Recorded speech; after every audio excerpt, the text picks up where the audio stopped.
早晨，大家好，我係至尊投資研究中心嘅 MT Sir，我叫 Matthew。咁星期一我哋有個短片咧，話個市咧就有可能會落嚟，會形成一個頭肩頂嘅右肩嘅。呢邊呢個左肩啦，呢個頭啦，呢個右肩。但係而家咧我哋嘅系統咧，我哋出咗個信號，個信號係咩咧？叫大細 channel 會一致，此時大浪轉勢時。咁又喺呢度咧，我哋叫 RP 啦，即係一個轉勢點嚟嘅。咁琴日最低嘅低位啱啱就掂到轉勢點，同埋我哋啲信號已經出咗一個叫 RP 大小回升嘅信號。咁如果要回升呢，咁呢個就係浪六啦。如果再上去有浪七，呢個浪七呢，第28,000呢，但係應該呢就有可能好大嘅可能就會上到29,500咗嘅呢啲低位嘅。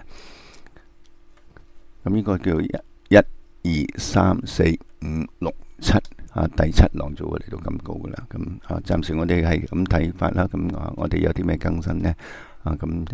星期一今個禮拜已經過咗今日，咁我哋再會有個 video 俾大家分享我哋嘅睇法。咁唔該大家先，拜拜。